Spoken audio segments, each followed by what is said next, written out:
ಲೋಕಸಭಾ ಸಮರ 2024 ಒಂದಷ್ಟು ಕರಾವಳಿಯಲ್ಲಿ ಈ ಬಾರಿ ನಿರೀಕ್ಷೆಗೂ ಮೀರಿದ ಪೈಪೋಟಿ ಎದುರಾಗಿದೆ. ಇದುವರೆಗೆ ಒಂದಷ್ಟು ಪರ ವಿರೋಧ ಚರ್ಚೆಗಳನ್ನಾದರೂ ಕೂಡ ಅಂತಿಮ ಹಂತದಲ್ಲಿ ಇದೊಂದು ಬಹಳಷ್ಟು ಪೈಪೋಟಿಯನ್ನು ನೀಡುವಂತಹ ಚುನಾವಣೆ ಅಂತ ಅನಿಸ್ತಾ ಇದೆ. ಜಯಪ್ರಕಾಶ್ ಹೆಗ್ಡೆ ಅವರು ಮತ್ತು ಕೋಟ ಶ್ರೀನಿವಾಸ್ ಪೂಜಾರಿ ಇವರ ನಡುವೆ ನಡೆಯುತ್ತಿರುವಂತಹ ಈ ಒಂದು ಜಿದ್ದಾಜಿದ್ದಿ ಬಹುಶಃ ಜನರಲ್ಲಿ ಒಂದಷ್ಟು ಕುತೂಹಲನ ಹೊರಡಿಸಿ ಒಂದು ಆರಂಭದ ದಿನಗಳಲ್ಲಿ ಒಂದಷ್ಟು ನೀರಸವಾಗಿದ್ದಂತಹ ಒಂದು ಚುನಾವಣಾ ಕಣ ಇದೀಗ ರಂಗೇರ್ತಾ ಇದೆ. ಕರಾವಳಿಯ ಹಿರಿಯ ರಾಜಕೀಯ ನಾಯಕರು, ಅದ್ಭುತ ಅನುಭವಿಗಳು, ವಿಧಾನಸಭೆ ಸಂಸತ್ತು ಎರಡರಲ್ಲೂ ಅಪಾರವಂತ ಅನುಭವ ಇರುವವರು, ಜೊತೆಗೆ ಉಡುಪಿ ಜಿಲ್ಲೆಗೆ ಆಗಬೇಕಾದ್ರೆ ನಿರಂತರವಾದಂತಹ ಪ್ರಯತ್ನವನ್ನು ಮಾಡಿದಂತಹ ಒಬ್ಬ ಅದ್ಭುತ ರಾಜಕಾರಣಿ ಮತ್ತು ಈ ಒಂದು ಕರಾವಳಿ ಭಾಗದಲ್ಲಿ ಅನೇಕ ಸಮಸ್ಯೆಗಳು ಮತ್ತು ಅದಕ್ಕೆ ಪರಿಹಾರ ಎರಡನ್ನೂ ತಿಳಿದುಕೊಂಡಿರುವಂತಹವರು ಜಯಪ್ರಕಾಶ್ ಹೆಗ್ಡೆ ಅವರು.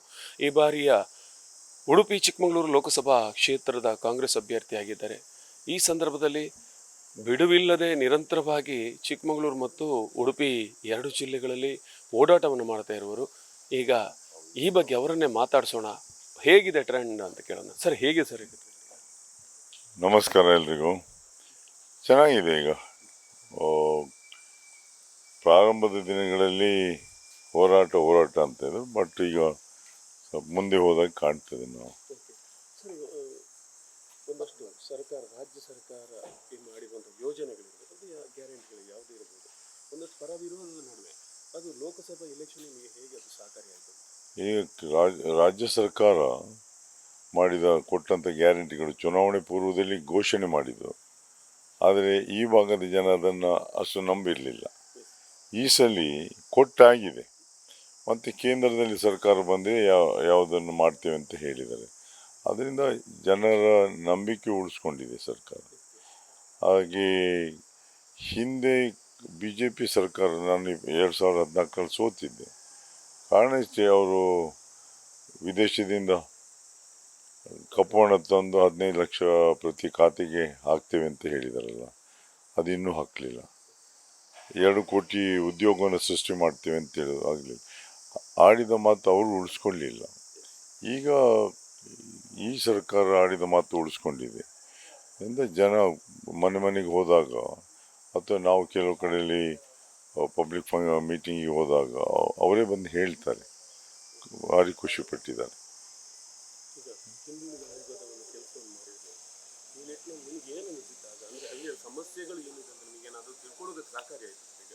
ಅನೇಕ ಹಿಂದುಳಿದ ಜಾತಿಗಳಿಗೆ ಅವರದ್ದು ಪಟ್ಟಿಯಲ್ಲಿ ಇದೆ ಅಂತ ಗೊತ್ತಿಲ್ಲ, ಕೆಲವರಿಗೆ ಪಟ್ಟಿಯಲ್ಲಿ ಸೇರಿಸ್ಕೊಳ್ಬೇಕು ಅಂತ ಗೊತ್ತಿಲ್ಲ. ಅದಕ್ಕೆ ಶಿಕ್ಷಣದ ಕೊರತೆ.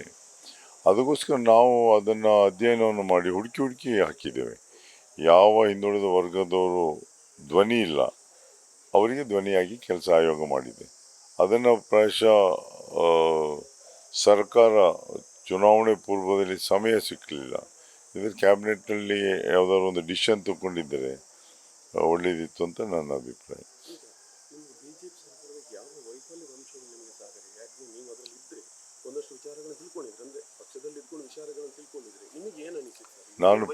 ನಾನು ಪಕ್ಷದಲ್ಲಿ ಇರಲಿಲ್ಲ, ಆಯೋಗದಲ್ಲಿದ್ದಾಗ ಪಕ್ಷದ ಸದಸ್ಯರಾಗಿ ಇರಲಿಕ್ಕಿಲ್ಲ. ಅದರಿಂದ ಪಕ್ಷದ ಕೆಲಸವನ್ನೇ ರಾಜ್ಯಾದ್ಯಂತ ಪ್ರವಾಸವನ್ನು ಮಾಡಿದ ಬಿಟ್ಟರೆ ಸರ್ಕಾರದ ಬಗ್ಗೆ ಅವರು ಆಗು ಹೋಗುಗಳ ಬಗ್ಗೆ ವಿರೋಧ ಪಕ್ಷದವರು ಅನೇಕ ವಿಷಯಗಳನ್ನು ತಂದಿದ್ದಾರೆ. ಅದರಿಂದ ನಾನು ಆಯೋಗದಲ್ಲಿದ್ದಾಗ ಕೆಲಸ ಮಾಡಿದಂಥದ್ದು ಸರ್ಕಾರದ ಮೇಲೆ ಈಗ ಆಪಾದನೆಯನ್ನು ಮಾಡಲಿಕ್ಕೆ ತಯಾರಿಲ್ಲ ನಾನು. ಆದರೆ ಪಕ್ಷದ ಮುಖಂಡರುಗಳು ಅದರ ಬಗ್ಗೆ ಈಗ ಹೇಳಿಕೆಗಳನ್ನು ಕೊಡ್ತಾ ಇದ್ದಾರೆ, ಪತ್ರಿಕೆಯಲ್ಲಿ ಎಲ್ಲ ಕೊಟ್ಟಿದ್ದಾರೆ. ಮುಂದೆ ನಾನು ಏನು ಮಾಡಬೇಕು ಅಂತ ಮಾತ್ರ ಆಲೋಚನೆಯನ್ನು ಮಾಡ್ತಾರೆ ಬಿಟ್ಟರೆ ಹಿಂದೆ ಏನಾದ ಬಗ್ಗೆ ಚರ್ಚೆ ಅಲ್ಲ. ಯಾವಾಗಲೂ fix the course of future ಅಂತ. ಅದಕ್ಕೋಸ್ಕರ ನಾನೊಂದು ವಿಷನ್ ಡಾಕ್ಯುಮೆಂಟನ್ನು ಮಾಡಿದ್ದೇನೆ.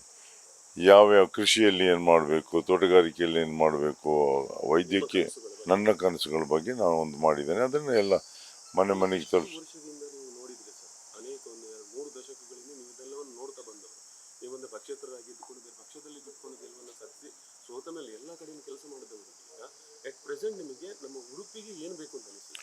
ಉಡುಪಿಗೆ ಪ್ರಮುಖವಾಗಿ ನಾನು ಅದರಲ್ಲಿ ಹಾಕಿದ್ದೇನೆ, ಟೂರಿಸಂ ಡೆವಲಪ್ ಆಗಬೇಕು, ಅದರಲ್ಲಿ ಉದ್ಯೋಗ ಸೃಷ್ಟಿ ಆಗ್ತದೆ.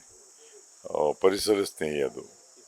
ಹಾಗೆ ಒಂದು ಪರಿಸರ ಸ್ನೇಹಿ ಉದ್ಯಮಿಗಳು ಬರಬೇಕಾಗ್ತದೆ. ಯಾಕಂದರೆ ನಮ್ಮಲ್ಲಿ ಮಕ್ಕಳೆಲ್ಲ ಬೇರೆ ಕಡೆಯಲ್ಲಿ ಕೆಲಸ ಹುಡ್ಲಿಕ್ಕೆ ಹೋಗ್ತದೆ. ಹೆಚ್ಚಿನವ್ರು ಕೆಲಸ ಬೇರೆ ಕಡೆ ಹೋಗದೇ ಇರೋರು ಊರಲ್ಲಿ ಉಳ್ಕೊಂಡು ಉದ್ಯೋಗವೂ ಇಲ್ಲದ ಪರಿಸ್ಥಿತಿ ಇದೆ. ಅದಕ್ಕೋಸ್ಕರ ಪರಿಸರ ಸ್ನೇಹಿ ಉದ್ಯಮಿಗಳು ಬರಬೇಕಾಗ್ತದೆ. ಮತ್ತು ಮೆಡಿಕಲ್ ಕಾಲೇಜ್ ಹೆಲ್ತ್ ಬಗ್ಗೆ ಜಾಸ್ತಿ ಕಾನ್ಸಂಟ್ರೇಟ್ ಮಾಡಬೇಕಾಗ್ತದೆ. ಮೆಡಿಕಲ್ ಕಾಲೇಜ್ ಕೊಟ್ಟ ಕೂಡಲೇ ನಮ್ಮ ಭಾಗದ ಮಕ್ಕಳಿಗೆ ಸೀಟ್ ಸಿಗ್ತದೆ ಅಂತಲ್ಲ, ಅಲ್ಲಿ ಒಂದು ಮಲ್ಟಿ ಸ್ಪೆಷಾಲಿಟಿ ಹಾಸ್ಪಿಟಲ್ ಬರ್ತದೆ. ಆ ಮಲ್ಟಿ ಸ್ಪೆಷಾಲಿಟಿ ಹಾಸ್ಪಿಟ್ಲಲ್ಲಿ ಉಚಿತ ವೈದ್ಯಕೀಯ ಸೇವೆ ಸಿಗ್ತದಲ್ಲ.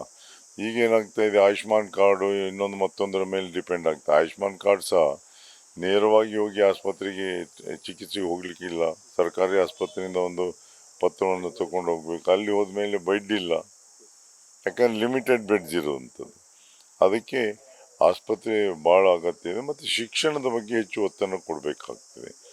ಎಲ್ಲ ಶಾಲೆಗಳಿಗೆ ನಂದೊಂದು ವಿಷನ್ ಥಿಂಕಿಂಗ್ ಅಂದರೆ, ಕೆಲವು ಶಾಲೆಯಲ್ಲಿ ಒಂದು ಶಿಕ್ಷಕರು 5 ಕ್ಲಾಸ್ ಒಬ್ಬರಿಗೆ ಮ್ಯಾನೇಜ್ ಮಾಡಲಿಕ್ಕೆ ಗುಣಮಟ್ಟದ ಶಿಕ್ಷಣ ಬೇಕಾದರೆ ಮೇ ಬಿ ಸುತ್ತಮುತ್ತ ಇದ್ದ 3 ಶಾಲೆಗಳಲ್ಲಿ ಇದ್ದ ಮಕ್ಕಳನ್ನು ಒಂದು ವೆಹಿಕಲನ್ನು ಮಾಡಿಕೊಂಡು ಒಂದು ಶಾಲೆಯಲ್ಲಿ ತಂದು ಆ ಶಾಲೆ 3 ಶಾಲೆಯ ಶಿಕ್ಷಕರು ಒಂದು ಶಾಲೆಗೆ ಬರ್ಬೋದು.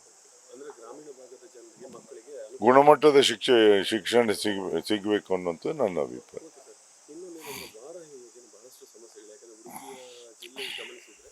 ಮುಂದಿನ ದಿನಗಳಲ್ಲಿ ನಾವು ನೀರಿನ ಬರವನ್ನು ಎದುರಿಸುವುದು ಖಂಡಿತ ಅಂತ ಅನಿಸ್ತದೆ. ವಾರಾಹಿ ಎಷ್ಟು ಕೋಟಿಗಟ್ಟಲೆ ಪ್ರಾಜೆಕ್ಟ್ ಆಗಿದೆ, ಸಕ್ಸಸ್ ಆಗಲಿ. ಸಕ್ಸಸ್ ಆಗಲಿಲ್ಲ ಅಂತ ಹೇಳಲಿಕ್ಕೆ ಆಗೋದಿಲ್ಲ. ಅದು ನಾನು ಹಿಂದೆ ಒಂದು ಕೆಲವು ನದಿಗಳಿಗೆ ಸಾಲ್ಟ್ ವಾಟರ್ ಎಕ್ಸ್ಕ್ಲೂಷನ್ ಡ್ಯಾಮ್ ಹಾಕ್ಸಿದ್ದೇನೆ. ಅಂದರೆ ಸಿಹಿ ನೀರು ಸಮುದ್ರಕ್ಕೆ ಹೋಗದಿದ್ದಾಗೆ ಡ್ಯಾಮನ್ನು ಹಾಕಿ, ಆಗೇನಾಗ್ತದೆ, ಬರ್ತಾ ಇಳಿತಂತೆ ಒಂದ್ಸಲ ಉಪ್ಪು ನೀರು ಒಳಗೆ ಬರ್ತದೆ, ಆಗ ಎಲ್ಲ ಬಾವಿಯಲ್ಲಿ ಉಪ್ಪು ನೀರು ಬರ್ತದೆ. ಅದನ್ನು ನಿಲ್ಲಿಸಿದ್ದೇನೆ. ಈಗ ನೀಲಾವರ ಎಕ್ಸ್ಪೆರಿಮೆಂಟ್ ಮಾಡಿದ್ದು. ಈಗ ಬಳ್ಕೂರು ಮತ್ತು ಗುಲ್ವಾಡಿ ಮಧ್ಯೆ ಬ್ಯಾರೇಜ್ ಕಮ್ ಬ್ರಿಡ್ಜ್ ಮಾಡಿಸಿದ್ದೇನೆ. ಅಂಥದ್ದು ಎಲ್ಲ ನದಿಗಳಿಗೆ ಆಗಿದೆ. ಆಗ ಸಮುದ್ರಕ್ಕೆ ಹೋಗುವ ನೀರನ್ನು ತಡೆದರಾಯಿತು. ಒಂದು ಭಾಳ ಸಮಸ್ಯೆ ಆದಂಥದ್ದು ಮಳೆ ಇಲ್ಲ ಈ ವರ್ಷ. ಮಳೆ ತುಂಬ ಕಮ್ಮಿ ಆಗಿದೆ, ಅದೇ ಸಮಸ್ಯೆ. ನನಗೆ ಈಗ ಉಡುಪಿಗೆ ಒಂದು ಬಜೆಯಿಂದ ನೀರು ತರ್ತಾ ಇದ್ದಾರೆ, ಅದು ಸಾಕಾಗೋದಿಲ್ಲ ಅಂತೇಳಿ ವರಾಯಿಯಿಂದ ವರತ್ಕಲ್ನಿಂದ ನೀರು ತರಬೇಕು ಅಂತ ಏನು ಪ್ರಯತ್ನವನ್ನು ಮಾಡ್ತಾ ಇದ್ದಾರೆ. ಅಲ್ಲಿ ಜಾಗವನ್ನು ಪ್ಯೂರಿಫಿಕೇಷನ್ ಪ್ಲಾಂಟಿಗೆ ಜಾಗನ ಸರ್ಕಾರಿ ದರದಲ್ಲಿ ಕೊಟ್ಬಿಟ್ಟೆ. ನಾನು ಒಂದು 4 ಎಕರೆ ಜಾಗವನ್ನು ಕೊಟ್ಟಿದ್ದೇನೆ. ಅದರಿಂದಾಗಿ ಇಷ್ಟರೊಳಗೆ ಆಗಬೇಕಿತ್ತು ಅದು ಪ್ರಾಜೆಕ್ಟು. ಭಾಳ ಸ್ಲೋ ಆಗಿದೆ. DC ಅವರೆಲ್ಲ ಇನ್ಸ್ಪೆಕ್ಷನ್ ಮಾಡಿದ್ದು ನೋಡಿದೆ. ಬರುವ ಮೇ ಒಳಗೆ ಇದು ಕಂಪ್ಲೀಟ್ ಆದರೆ ಮುಂದಿನ ವರ್ಷ ಕುಡಿಯೋ ನೀರಿನ ಸಮಸ್ಯೆ ಇರಲಿಕ್ಕಿಲ್ಲ. ಆದರೆ ಎಲ್ಲವೂ ಸರಿ ಹೋಗೋದು ಹೇಗೆ ಅಂದರೆ ಮಳೆಯ ಮೇಲೆ ಡಿಪೆಂಡ್ ಆಗುವಂಥದ್ದು. ನಾವು ಟೋಟಲಿ ಡಿಪೆಂಡ್ ಆಗೋದು ರೈನ್ ವಾಟರ್ ಮೇಲೆ. ಓಕೆ ಸರ್, ಈಗ ಫೈನಲಿ ನಿಮ್ಮ ಮುನ್ನಡೆಗೆ ಸಹಕಾರಿಯಾದಂಥ ಅಂಶಗಳು ಯಾವುದು ಸರ್ ಈ ಕ್ಷೇತ್ರದಲ್ಲಿ? ನಾನು ಹಿಂದೆ ಮಾಡಿದ ಕೆಲಸಗಳು, ಉಡುಪಿ ಹೊಸ ಜಿಲ್ಲೆಯ ರಚನೆ ಆದದ್ದು ನಾನು ಸಚಿವನಾಗಿದ್ದಾಗ, ಅವಿಭಾಜ್ಯ ಜಿಲ್ಲೆಯ ಸಚಿವನಾಗಿದ್ದೆ, ಉಸ್ತುವಾರಿಯೂ ಆಗಿದ್ದೆ. ನಂತರ ನಾನೊಂದು ಆಲೋಚನೆಯನ್ನು ಮಾಡಿ ಉಡುಪಿ ಜಿಲ್ಲೆಯ ಮೂಲೆಯಿಂದ ಮಂಗಳೂರಿಗೆ ಕೆಲಸ ಮಾಡಿಸ್ಕೊಂಡು ಬರಲಿಕ್ಕೆ ಒಂದು ದಿವಸ ತಡ ಆಗ್ಬೋದು, ಅಲ್ಲಿ ನಿಂತು ಬರಬೇಕು, ವೆಚ್ಚ ಜಾಸ್ತಿ ಆಗ್ತದೆ. ಈಗ ಏನಿಲ್ಲ, ಉಡುಪಿ ಜಿಲ್ಲೆ ಆದಮೇಲೆ ಜಿಲ್ಲಾ ಕೇಂದ್ರಕ್ಕೆ ಹೋಗಿ ಬರುವಂಥದ್ದು. ಬೆಳಿಗ್ಗೆ ಹೋಗ್ತಾರೆ, ಕೆಲಸ ಮುಗಿಸ್ಕೊಂಡು ಮಧ್ಯಾಹ್ನ ವಾಪಸ್ ಬರ್ತಾರೆ, ಬಸ್ಸಿನಲ್ಲಿ ಹೋಗಿ ಬರ್ತಾರೆ. ಅದರಿಂದ ಅದೊಂದು ಮೇಜರ್ ಡಿಸಿಷನ್ ನಾನು ತಗೊಂಡದ್ದು. JH ಪಟೇಲರು ನನ್ನ ಸಹೋದ್ಯೋಗಿಗಳ ಒಂದು ಸಪೋರ್ಟಿಂದಾಗಿ ಹೊಸ ಉಡುಪಿ ಜಿಲ್ಲೆ ರಚನೆ ಆಯಿತು.